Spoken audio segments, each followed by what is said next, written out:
आज्ञा नमस्कार। आज पीएलआई लोन विषय कहे मत बहुत लोग कमेंट्स कले जे व्हाट्सअप रे मत मेसेज कले कि सर आप जो पीएलआई केमती पीएलआई रे आम के परसेंटेज लोन मिल केमी कौन करेंगे आप मन रखी जो पीएलआई लोनटा पीएलआई होल्डर माने पीएलआई जो मैंने करेंगे से ही आम लोनटा प्रोवाइड करवा। द्वितीय कथा है पीएलआई लोनटा आम करवा जे केते मिलिबो ओ केते इंटरेस्ट रेट रहिबो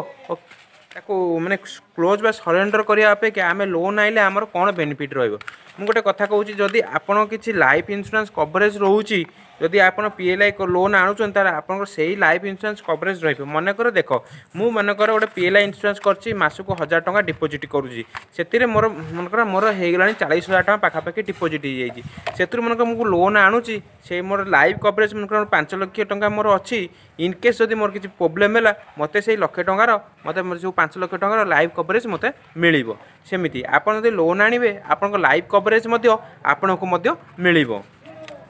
पीएलआई रो इंटरेस्ट रेट आप जानतु पीएलआई रो इंटरेस्ट है 10%। 10% अर्थ माने कौन जदि मनकर आपन मनकर 2 लाख टंका लोन आनिचंती है आप 10% हिसाब कले 20,000 टंका होउची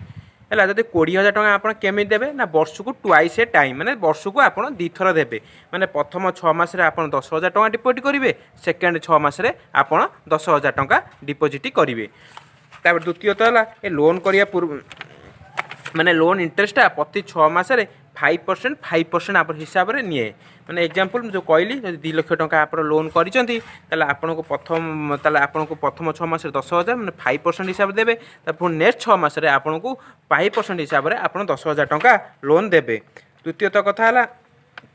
तापर लोन करने पूर्व आप कौन करेंगे लोन करने पूर्व आप loan head office post office जी सब पोस्ट ऑफिस जी से आप डॉक्यूमेंट कौन कौन दरकार हम से पोस्ट ऑफिस बा हेड पोस्ट ऑफिस जाकि गोटे लोन फॉर्म बा गोटे असाइनमेंट फॉर्म मागिबे से फॉर्म फिलअप करेंगे। तापर आपन जो ओरिजिनल पॉलिसी करते से पॉलिसी बॉन्डटा आपन देबे ओरिजिनल आपणकर पान कार्ड फोटोकॉपी माने ओरिजिनल पान कार्ड नहीं थे विथ आप फोटो जो पान कार्ड जेरोस ने विथ आप ओरिजिनल आधार कार्ड नहीं थे तार जेरोस भी नहीं थे से आप डॉक्यूमेंट वेरिफिकेशन करेंगे। ता बाद आपन जदि पारामिलिटारी मिलिटारी सर्विस करेंगे आपन सर्विस सर्टिफिकेट ने तापर आपनकर बैंक कैंसलेशन चेक गोटे दरकार आ बैंक पासबुक फास्ट पेज आपनकर दरकार हम ताले आपन केते परसेंट मनकर आपन केते टंका मिलिबो केते इंटरेस्ट आप जानीगले प्रथम आम को 10% इंटरेस्ट रे आम मिल जो मैंने पीएलआई होल्डर थे पीएलआई थे 10% इंटरेस्ट रेट मिल। द्वितीय कथा आम जा आमको केते मिल जदि आपन गोटे पीएलआई होल्डर अच्छा जदि आप से पॉलिसी उपर 3 वर्ष हो गला 3 रु 5% जदि हो गला आपन डिपोजिट्र 60% मिल। जदि आप पीएलआई होल्डर जदि 5 रु 10 वर्ष हो गला आपन पीएलआई होल्डर आपको 80% मिल। तापर तृतीयतः जदि आप 10 वर्ष उपरकू जदि पीएलआई पॉलिसी है आपन को 90% मिल। मनकर एग्जांपल मोर जदि मो पॉलिसी 3 रु 5 वर्ष होती जदि मो डिपोजिटा जदि मनकर लक्षे टंका होती मत के टंका मिल ना मत 60% मिल 60% लक्षर 60% केते ना 60,000 टंका मिल। तापर द्वितीय जावा तापर कौन है जदि मोर पॉलिसी जदि 5 वर्ष रु जदि 10 वर्ष होता मत के मिल ना 5 रु 10 वर्ष होते आपको 80% मिल 80 शतकड़ा मिल 80 शतकड़ा मैंने लक्षर 80 शतकड़ा के ना 80,000 टंका मतलब मिल। जदि पीएलआई मोर पीएलआई पॉलिसीटा जदि 10 वर्ष रु अधिक होती मोर समुदाय डिपोजिट लक्षे टंका है 10 लक्षर 90 शतकड़ा के ना 90,000 टंका हम ताल 90,000 टंका पाइबी है। तार तृतीयतः कौन है जे आम आमर प्रीमियमटा केते आमे डिपोजिट कले आमे केमिति कैलकुलेशन करिबा ना आसंतु आमे देखिबा वीडियोटा आउ टिके आगु जिबा वीडियोटा देखिबा। आपण देखंतु जति आपनको 3 रु 5 इयर्स रो पॉलिसी अछि पीएलआई हैला जति आपण केमिति कैलकुलेशन करिवे जे आपण केते टका पाइबे एरे मन रखंतु आपण मन कर 4 वर्ष 4 इयर्स 2 मंथ देइचंती 4 इयर्स 2 मंथ देइचंती ताले मंथली केते टका दउचंती मन कर धरंतु मंथली आपण 1000 टंका दउचंती ताले एरिया मिसेइलो टोटल केते मास होला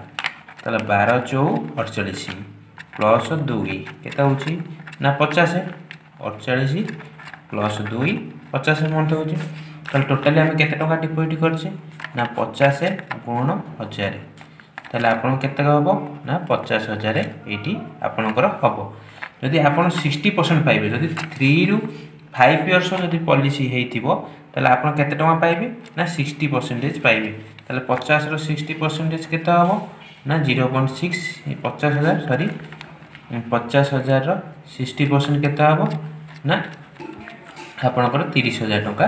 जदि पाइबे। सेमि जदि आपणकर पॉलिसीटा जदि 5 रु 10 इयर्स होइथिबो ताले आपण केते टका पाइबे एठी हिसाब करंतु देखंतु 5 ରୁ 10 वर्ष हेले 80% पाइबे। ताले 50,000 गुणन 0.80 ताले आपण केते पाइबे ना 40,000 टका पाइबे। हला जदि आपणकर एबव 10 इयर्स होइथिबो जदि एबव माने 10 वर्ष रु अधिक जदि पॉलिसी होइथिबो ताले आपण केते टका पाइबे ना 90% पाइबे। त 0.90 इज इक्वल टू केते हबो ना 45,000 टका आपण पाइबे। बुझियला जदि आउथरे कहूची कैलकुलेशन जानि गले आमे प्रथमे आमे टोटल केते मास हो हिसाब करदो जेंति आमे हिसाब करले 4 वर्ष 2 मास जेते टका जेंति हिसाब करले बाहरी गेला केते ना आमे 50 मास बाहरी गेला केमति ना गोटे वर्ष जे 12 मास त 4 वर्ष केते 48 मास प्लस 2 मास त केते हला 50 मास प्रथमे केते मास हो सेटा हम बाहर करदा टोटल 50 मास होला 3 रु जदि 5 वर्ष जदि पॉलिसी हितबो 60% माने डिपॉजिट रो आमे 60% बाहर करदबा सेमिति यदि 5 ରୁ 10 वर्ष होइथिबो सेमिति आमे 80% बाहर करदबा यदि 10 वर्ष रु अधिक होइथिबो 90% आमे सेमिति बाहर करदबा आमे पीएलआई केते टका आमे पाइबा सेही अनुसार आमे इंटरेस्ट रेट अछि इंटरेस्ट रेट केते ना 10% बट किंतु 6 मास को दिथर देबे प्रति 6 मास को आपनकर 5% लागियो जेंति आपन कहली 2 लाख हिसाब करी आपन कहिछि वीडियो रे आपन देखंतु हला जदी आपन किछि जानि न परिबे इन सब विषय देखो आपण तो मु कैलकुलेशन कर देली आपण को प्रीमियम केते दैचनी केते आपण आ ऊपर लोन आनी परिबे केमिति इंटरेस्ट रेट रहइबो आपण बुझी पाइले जदी मो कंटेंट आपण को भलो लागिथिबो लाइक एंड शेयर सब्सक्राइब करिवे बेल आइकन दबाई देबे। नमस्कार।